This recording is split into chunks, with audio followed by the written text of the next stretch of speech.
மகளிர் தின பரிசாக கேஸ் சிலிண்டர் விலையை மத்திய பாஜக அரசு உயர்த்தியதாக முதலமைச்சர் மு.க.ஸ்டாலின் குற்றச்சாட்டு. கோடிக்கணக்கான குடும்பங்களின் மீது நிதிச்சுமை ஏற்றியது எதற்காக என்று பிரதமர் மோடிக்கு கேள்வி. மகளிர் தினத்தை அடிப்படையாக வச்சு இன்னைக்கு சிலிண்டர் விலைய 60 ரூபாய் உயர்த்தி மகளிருக்கு பரிசு கொடுத்திருக்கிறாங்க. வார்த்தைக்கு வார்த்தை நாரி சக்தின்னு சொன்னவங்களுக்கு இன்னைக்கு அந்த பெண் சக்தி கண்ணுக்கு தெரியலையா?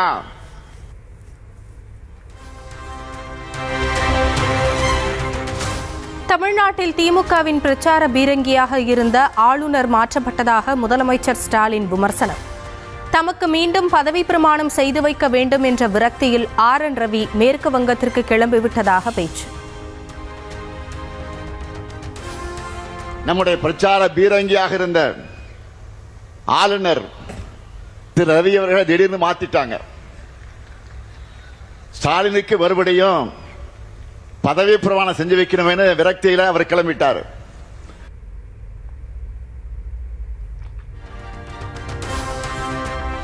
அதிமுகவின் ரத்தத்தை உறிஞ்சும் பாஜக அதிமுக பொதுச் செயலாளரையே மாற்றிவிடும் என்று EPSக்கு முதலமைச்சர் மு.க.ஸ்டாலின் எச்சரிக்கை. பீகாரில் நிதிஷ்குமாருக்கு நடந்தது போலவே தமிழ்நாட்டில் எடப்பாடி பழனிசாமிக்கும் நடக்கும் என்று OPS ஆதரவாளர் இணைப்பு நிகழ்ச்சியில் பேச்சு. மக்களை பற்றி கவலைப்படாம மக்கள் கிட்ட இருந்து எல்லாத்தையும் பறிச்சா அது பாஜக. இப்படி யாருக்குமே நன்மை செய்யாத பாஜகவா அதிமுகவுக்கு நன்மை செய்ய போகுது? அதிமுகவுடைய ரத்தத்தை தான் உறிஞ்சி எடுக்கும். அதுதான் நடக்க போகுது. இதுல பழனிசாமிக்கு ஏதாவது டவுட் இருந்தா இதுக்காவது அவர் கொஞ்சம் தலையை தூக்கி பீகார்ல நடக்கிறத பார்க்கணும்.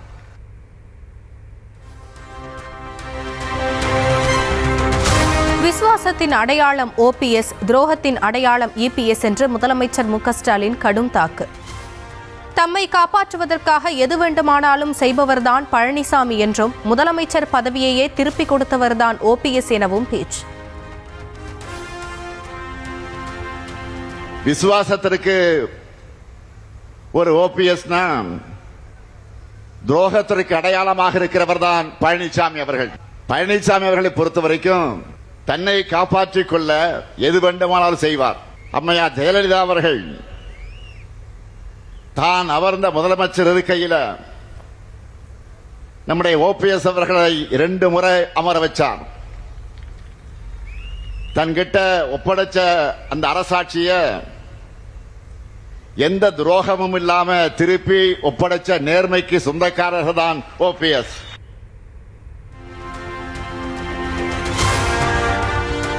EPS சுயநல அரசியலால் அதிமுக அபகரிப்பு திமுகவாக மாறிக்கொண்டிருப்பதாக OPS ஆவேசம். இனியும் அதிமுகவில் தொடர்வது தன்மானத்திற்கு கேடு என்பதால் திமுகவில் இணைந்ததாக விளக்கம். திமுகத்தான் மாறியிருக்கிறது, மாற்றப்பட்டு கொண்டிருக்கிறது. இனிமேலும் அதில் பயணிப்பது தன்மானத்திற்கு கேடானது, திராவிடத்திற்கு மாறானது என்பதை உணர்ந்துதான் மாண்புமிகு முதலமைச்சர் தளபதி அவர்களின் தலைமையை ஏற்று தாய்க்கழகமான திராவிட முன்னேற்ற கழகத்தில் ஒரு தொண்டனாகத்தான் நான் இன்றைக்கு இணைத்துக் கொண்டிருக்கிறேன் என்பதனை மிக்க பணிவோடு தெரிவித்துக் கொள்ள கடமைப்பட்டிருக்கிறேன்.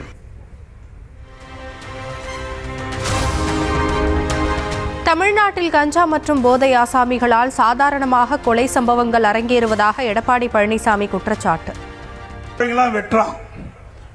சிவகங்கையில் நேற்றைக்கு முன்தினம் அதே மாதிரி ரோட்ல போறவங்களாம் வெட்டி சாக்கிறாங்க. இப்படி சர்வசாதாரண கொலை நடக்குது. இதுக்கு என்ன காரணம்? எல்லாம் கஞ்சா போதை ஆசாமிகள்.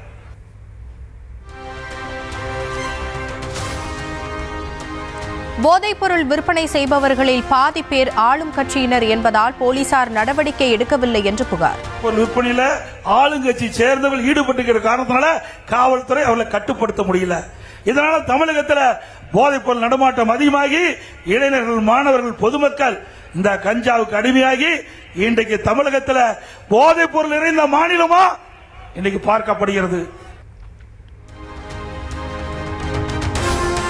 மக்களின் செல்வாக்கை திமுக இழந்ததால் தான் பெண்களுக்கு 5000 ரூபாய் உரிமை தொகை வழங்கியிருப்பதாக இபிஎஸ் விமர்சனம். நாங்க 5000 ரூபாய் கொடுத்துட்டோம். எங்க கொடுத்த? ஏற்கனவே 3 மாசத்து பணம். இப்ப தேர்தல் வந்ததுனால மக்கள் இடத்துல செல்வாக்கு இருந்ததுனால 2000 ரூபாய் கொடுத்து 5000 ரூபாய் கொடுத்து மக்களை ஏமாத்துற.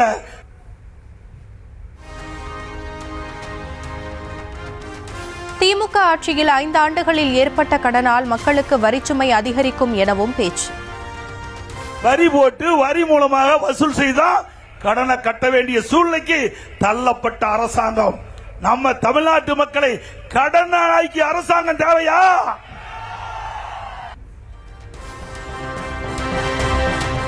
எந்த கட்சியையும் கபலீகரம் செய்ய வேண்டிய அவசியம் பாஜகவிற்கு இல்லை என்று நயினா நாகேந்திரன் விளக்கம். நிதிஷ்குமாரை பாஜக கபலீகரம் செய்துவிட்டதாக திருமாவளவன் கூறியதற்கு பதிலடி. பாரதிய ஜனதா கட்சி என்றைக்குமே எந்த கட்சியும் கபலீகரம் செய்யக்கூடிய வேலை எங்களுக்கு கிடையாது. அது எங்களுக்கு தெரியவும் செய்யாது. பீகார் மாநிலத்தை பொறுத்த மட்டிலும் ஆட்சியில் நாங்கள் எண்ணிக்கையில் குறைவாக இருந்தால் கூட நிதிஷ்குமார் அவர்களை இவ்வளவு காலம் முதலமைச்சராக வைத்திருந்தோம். இன்றைக்கு காலகட்டங்கள் மாறும்போது அவருடைய மகன் இன்றைக்கு துணை முதலமைச்சராக வந்திருக்கிறார். ஆக அது எந்த விதமான கபலீகரமும் இல்லை. இவர் அதை பற்றி கவலைப்பட வேண்டிய அவசியமும் இல்லை என்பதை தெரிவித்துள்ளார். திமுக இந்திய கம்யூனிஸ்ட் இடையே 3வது சுற்று பேச்சுவார்த்தைக்கு பிறகும் முடிவுக்கு வராத தொகுதி பங்கீடு. இன்று அல்லது நாளைக்குள் தொகுதி பங்கீட்டில் கையெழுத்திட இருப்பதாக மாநில செயலாளர் வீரபாண்டியன் தகவல். சூழல் உருவாகிவிட்டது. நாளை அல்லது நாளை மறுதினம் எங்கள் கட்சியின் அதிகாரபூர்வமான நிர்வாகக்குழு கூடி முடிவு செய்து நாங்கள் கையெழுத்திடுவோம் என்பதை இந்த நேரத்திலே தெரிவித்துக் கொள்வோம்.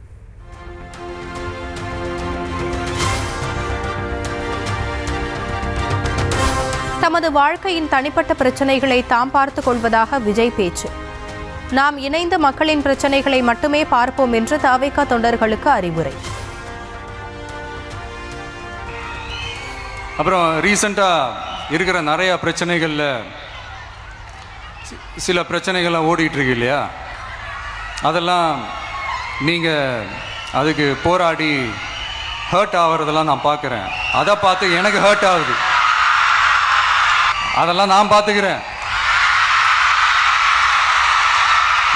நாமளும் நீங்களும் சேர்ந்து மக்களுடைய பிரச்சனைகளை மட்டும் பார்ப்போம். சரிங்களா? அவ்வளோலாம் ஹர்ட் ஆகுதுங்க. அதெல்லாம் வருத்தலாம் கிடையாது.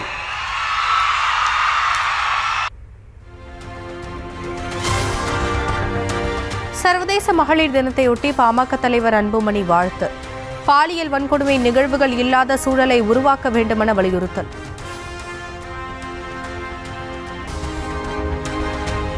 புதுச்சேரி நாம் தமிழர் வேட்பாளர்களை அறிமுகப்படுத்தினார் சீமான்.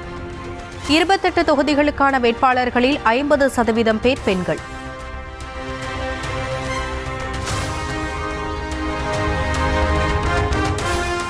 ஒருத்தர் அரசியலுக்கு எதுக்கு வந்திருக்கிறார் என்று தெரியவில்லை என விஜயை கடுமையாக விமர்சித்த சீமான். மக்கள் பிரச்சனைகளை தாம் தாளில் இருந்து பேசுவதில்லை என்று பிரச்சார கூட்டத்தில் பேச்சு.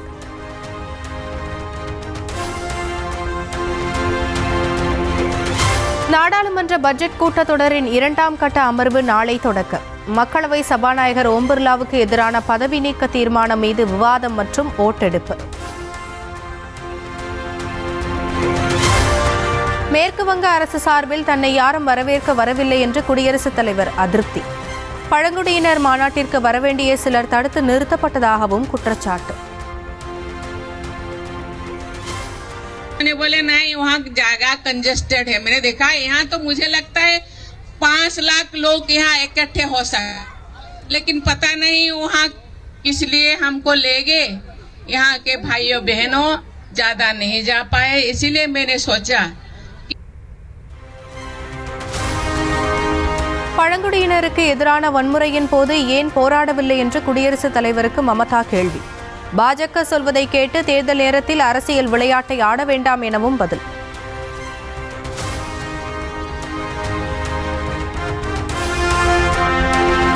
அரசியலுக்கு அப்பாற்பட்டது குடியரசுத் தலைவர் பதவி என்று மமதாவுக்கு பிரதமர் மோடி பதில். மேற்கு வங்கத்தில் குடியரசுத் தலைவர் அவமதிக்கப்பட்டது வெட்கக்கேடானது எனவும் ஆவேசம். இந்தியாவின் வளர்ச்சியை இந்தியாவே தீர்மானிக்கும் என்று வெளியுறவு அமைச்சர் ஜெய்சங்கர் திட்டவட்டம். நம் நாட்டின் வளர்ச்சியால் பிற நாடுகளும் பலனடையும் என்று ரெய்சினா மாநாட்டில் பேச்சு. துபாய் சர்வதேச விமான நிலையத்தின் ஓடுபாதையை தகர்த்த ஈரான் ட்ரோன்.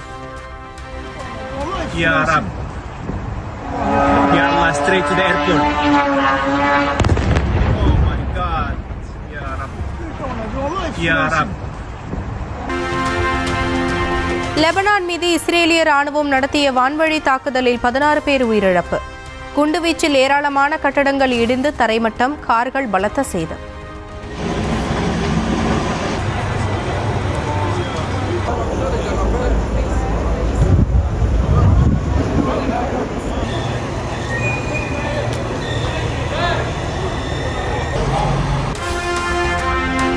மூன்றே நாட்களில் ஈரானின் 42 கடற்படை கப்பல்களை வீழ்த்தியதாக ட்ரம்ப் தகவல். ஈரானின் விமானப்படையை முறியடித்து தகவல் தொடர்பை துண்டித்து விட்டதாகவும் பேச்சு. It's been amazing. We've knocked out 42 Navy ships, some of them very large, in 3 days.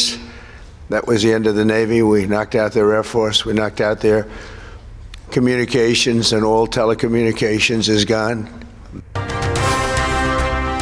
Iran சரணடைய வேண்டும் என்ற எதிரிகளின் விருப்பம் நிறைவேறாது. சரணடைய மாட்டோம் என்று ஈரான் அதிபர் மசூத் பெசேஷ்கியான் உறுதி.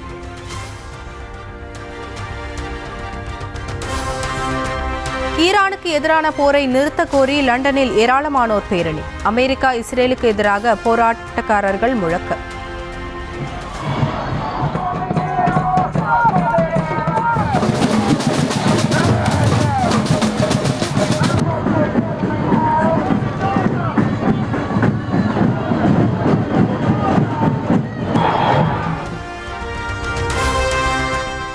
நேபாள தேர்தலில் வெற்றி பெற்ற ராப் பாடகர் பாலேந்திர ஷா ஆதரவாளர்களுடன் கொண்டாட்டம்.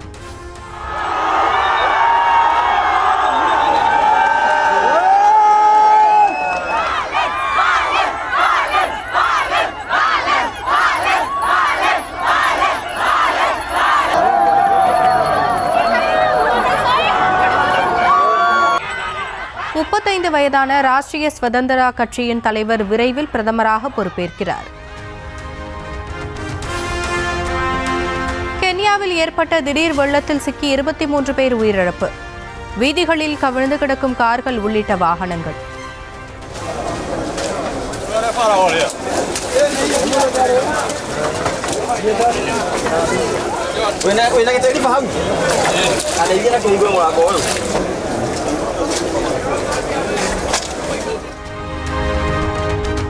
T20 உலகக்கோப்பை கிரிக்கெட் இறுதிப் போட்டியில் இந்தியா நியூசிலாந்து அணிகள் இன்று மோதல். சாம்பியன் கோப்பையை இந்தியா வெல்ல வேண்டும் என்று ரசிகர்கள் எதிர்பார்ப்பு. ஆஸ்திரேலியாவுக்கு எதிரான டெஸ்டின் 2வது இன்னிங்ஸிலும் இந்திய மகளிர் அணி தடுமாற்றம். 2ஆம் நாள் ஆட்ட நேர முடிவில் 105 ரன்களுக்கு 6 விக்கெட்டுகளை இழந்தது இந்திய அணி. நீலகிரி மாவட்டம் உதகை அரசு கலை அறிவியல் கல்லூரியில் நியூஸ் தமிழின் தேர்தல் பயணம் நிகழ்ச்சி. இந்த நூற்றாண்டுல இவ்வளவு தொழில்நுட்பம் வளர்ந்த காலகட்டத்துல அங்க இன்னும் சில வீடுகளுக்கு மின்சாரமே இல்லைங்கிறாங்க. அப்ப 6 முறை ஆட்சி செஞ்சு நமக்கு என்ன புண்ணியம்? அப்ப நீலகிரி மாவட்ட மக்கள் உங்களுக்கு இத்தனை முறை வாய்ப்பு கொடுத்திருக்காங்க. நாங்கள் ஆட்சிக்கு வந்தால் கண்டிப்பா செக்ஷன் 17 பிரச்சனையை தீர்ப்போம். 2021 வாக்குறுதி முன்னாடி 16 இல்ல வாக்குறுதி முன்னாடியே வாக்குறுதி கொடுத்திருக்கோம். 2016 சொல்லிருக்கோம். அதுக்கு முன்னாடி சொல்லிருக்கோம். 21 திமுக தலைவர் ஸ்டாலின் வரும்போது என்ன வாக்குறுதி கொடுத்தாரு? இதே வாக்குறுதி கொடுத்தாரு. அந்த கேள்வி காங்கிரஸ் மாவட்ட தலைவர் நாகராஜ், அதிமுக மாவட்ட செயலாளர் வினோத், நாதக வேட்பாளர் ரகுபதி பீமன் பங்கேற்பு. போவான் அந்த டிரைவர், அவன் இங்க இருந்து பிக்கப் பண்ணிட்டு தான் போவான். அப்ப இங்க இருக்கிறவங்களோட வாழ்வாதாரம் எங்க போகுது? இது நாம் தமிழர் கட்சி ஆட்சி அமையும் போது உலா என்று நாம் தமிழர் கட்சியே உலா என்ற நிறுவனத்தை உருவாக்கி அரசாங்கமே அந்த நிறுவனத்தை நடத்தும். அப்படியே கொண்டு வந்து மக்கள் பாராட்டுவாங்கல்ல உங்களை? ஆமா, கண்டிப்பா பாராட்ட வேண்டியது. ஒரே நாள்ல முடிகின்ற வேலை கிடையாது. இல்ல முக்கியமானதுல எவ்வளவு முக்கியமானது நானும் அதே சமுதாயத்தை சேர்ந்தவன் தான். நானும் அதே 4 லட்சம் ரூபாயா இருந்த இறப்பு, ஏதாவது மனித விலங்கு மோதல் ஏற்பட்டு யாராவது இறந்து போயிட்டாங்கன்னா அவர்களுக்கு 4 லட்சம் ரூபாய் இருந்ததை இதே திராவிட மாடல் அரசு தான் 5 லட்சம் ரூபாயை உயர்த்தியது.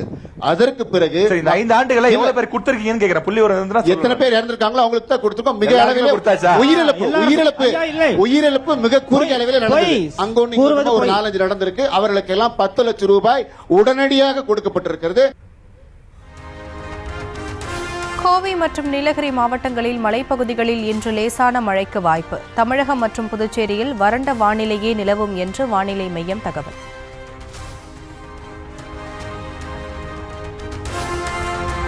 பஹ்ரைன் உள்ளிட்ட நாடுகள் மீது ஈரான் வான்வழி தாக்குதல் நீட்டிப்பு.